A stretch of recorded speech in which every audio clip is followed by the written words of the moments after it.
I'd like to demonstrate this by using an imaginary family that we're going to call the Tipsy family. Now, Father John Tipsy, the father in this group, is unfortunately afflicted with the disease of alcoholism.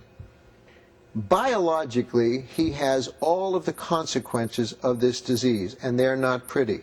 From head to toe, John has a brain that's smaller than most men his age. It actually has shrunk, like you'll find in the Alzheimer's disease, in senile dementia. He's a young man, but his brain is smaller. And of course, the functions of that smaller brain are compromised. Thinking, emoting, memorizing, and so forth. The direct effects of alcohol on the delicate mucous membranes of his mouth and his esophagus are to cause intense irritation and erosion. Indeed, he's had ulcers in his stomach. Downstream, his liver, the filter and processing plant for the poison that he keeps putting into his body, was at first very large and fatty. Now, over time, it has shrunken to become scarred. Like a clogged filter, blood can no longer flow through that liver. Because of that, pressure backs up, and delicate blood vessels in his esophagus, his food tube, have swollen and become, like on the legs, varicose veins. These varicose veins, called esophageal varices, can break, either through retching and vomiting, or just because of very hard or crusty food going down. That liver is not making blood clotting factors. If John nicks one of these vessels, he can bleed to death from his mouth. Not an uncommon fate for the far advanced alcoholic. His spleen, which is also upstream from that clogged filter, the liver, has enlarged and is now eating up good blood cells in his body, certainly those cells that fight disease. Hence his colds become pneumonia, and he's susceptible to other things like tuberculosis that normal people may have the ability to fight off. His heart has enlarged, fighting against enormously high blood pressure, and thinned out so that the wall of muscle in the heart is extremely thin. Like the inner lining of a basketball, it has no pliability and can't pump, and has put him into a state of heart failure. His stomach is widely distended because of proteins that cannot be manufactured in the liver. Fluid that should be in blood vessels sits in a pool in his belly. Both of his hips are degenerated and need to be replaced. The long nerves down his leg are affected with a neuropathy. He has pain constantly in his feet. He can't keep his balance. And the musculature of his legs and his upper arms has diminished drastically.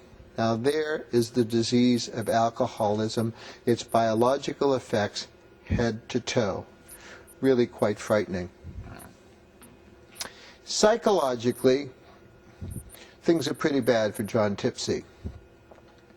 There's not a day that he's not anxious and depressed. He knows that he could get a liver transplant, but cannot stay sober the mandatory 6 months to be placed on the transplant list.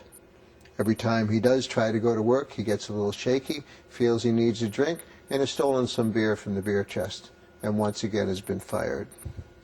He's anxious, and he's morbidly depressed.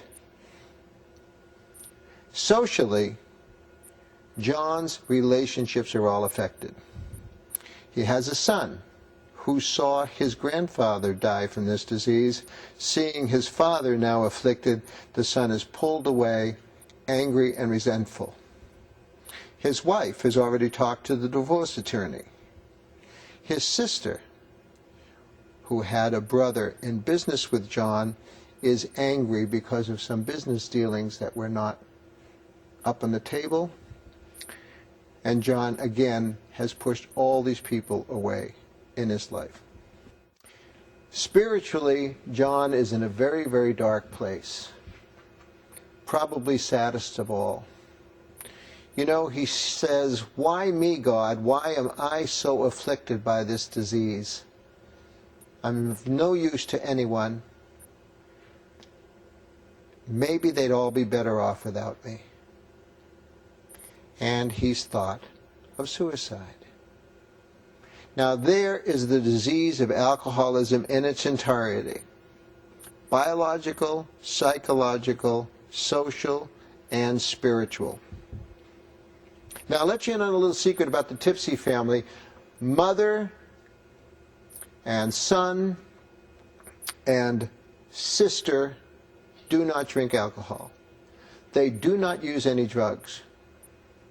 Would you expect any of them to have biological effects in their own body when John's drinking is running rampant? Probably not. The truth of the matter is, one has hypertension, one has migraine headaches, one has irritable bowel syndrome, stress-related diseases that always get worse when his drinking is bad. And psychologically, is there anyone amongst them who's not totally preoccupied, depressed, anxious, and worried, waiting for the phone to ring that John's drunk again, or in the hospital, or worse yet, dead? Spiritually, every family member says, "Why our family, God? Why is this happening to us?" And they have gone to the dark place saying, perhaps we would be better off without him. Now there you have it. The disease of alcoholism and addiction affecting 3 family members who do not drink or use drugs.